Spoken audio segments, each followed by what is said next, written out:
Assalamualaikum warahmatullahi wabarakatuh. Bismillahirrahmanirrahim. Alhamdulillahillazi khalaqal mauta wal hayata liyabluwakum ayyukum ahsanu amala wa huwal azizul ghafur. Allahumma shalli ala habibika sayyidina Muhammad wa ala alihi wa sahbihi wa barik wa sallim amma ba'du. Alhamdulillah saudaraku, pada kesempatan kali ini saya ingin membicarakan tentang sholat yang khusyuk. Saudaraku, sebagaimana kita ketahui, agar sholat kita diterima oleh Allah Subhanahu wa Ta'ala adalah salah satu syaratnya sholat kita harus khusyuk, yaitu hati dan pikiran kita hadir kepada Allah Subhanahu wa Ta'ala, tidak berpaling kemana-mana.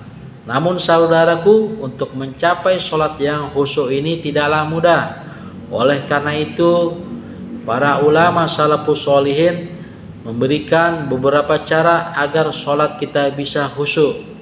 Saya sebutkan beberapa diantaranya. Yang pertama yaitu hendaknya kita orang yang sholat memahami bacaan-bacaan sholat yang kita baca. Maka insya Allah ini akan membantu sholat kita bisa khusyuk.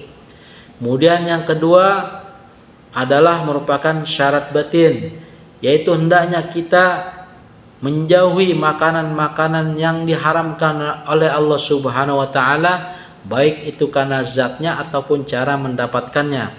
Karena zatnya misalkan janganlah kita makan daging anjing, daging babi, minuman-minuman keras dan lain sebagainya. Cara mendapatkannya, janganlah kita mendapatkan harta dengan cara yang haram, dengan cara mencuri, merampok, korupsi, manipulasi dan lain sebagainya. Kemudian yang ketiga, hendaknya kita jangan sering membuat masalah, karena kalau kita banyak masalah membuat sholat kita tidak tenang dan akhirnya tidak khusyuk. Contohnya, apabila kita belum mampu untuk membeli kendaraan bermotor, janganlah kita nekat untuk kredit yang akhirnya kita tidak mampu membayarnya, dan akhirnya kita dikejar-kejar oleh hutang yang akhirnya membuat sholat kita tidak tenang dan tidak khusyuk. Namun saudaraku, apabila hati kita, pikiran kita tidak bisa hadir juga di saat sholat yang sekitar 5 menit atau 10 menit itu, maka Imam Al-Ghazali memberikan kita nasihat hendaknya kita bisa khusyuk pada 3 tempat, yang mana ini akan membuat sholat kita dianggap khusyuk.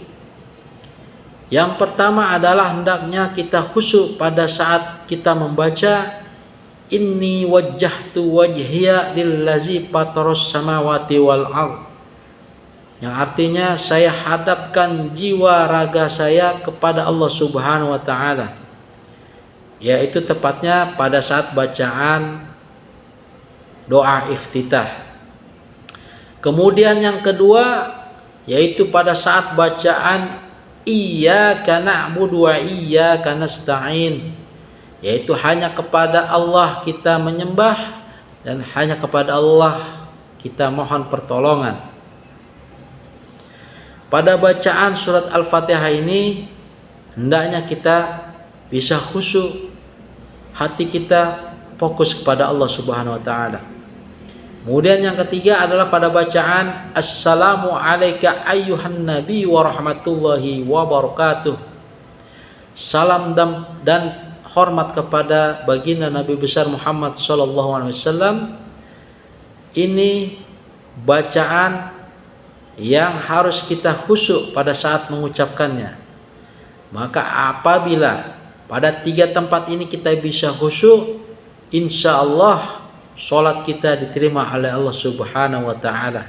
Untuk itu saudaraku, mari kita bersihkan zahir batin kita agar sholat kita diterima oleh Allah Subhanahu wa Ta'ala. Sebab apabila sholat kita diterima oleh Allah Subhanahu wa Ta'ala, maka seluruh amalan-amalan kebajikan kita akan diterima oleh Allah Subhanahu wa Ta'ala.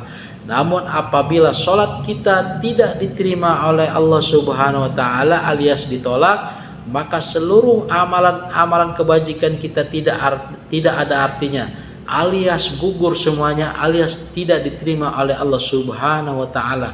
Betapa ruginya kita, betapa sia-sianya amal ibadah yang kita lakukan. Sebab nanti di hari kiamat yang paling pertama kali dihisab adalah sholat kita. Untuk itu mari kita jaga sholat 5 waktu kita, dan kita tambah dengan sholat sunnahnya. Insya Allah kita akan selamat dunia dan akhirat. Nah, itulah saudaraku yang bisa saya sampaikan. Semoga kita bisa mengambil hikmahnya. Barakallahu fikum. Wassalamualaikum warahmatullahi wabarakatuh.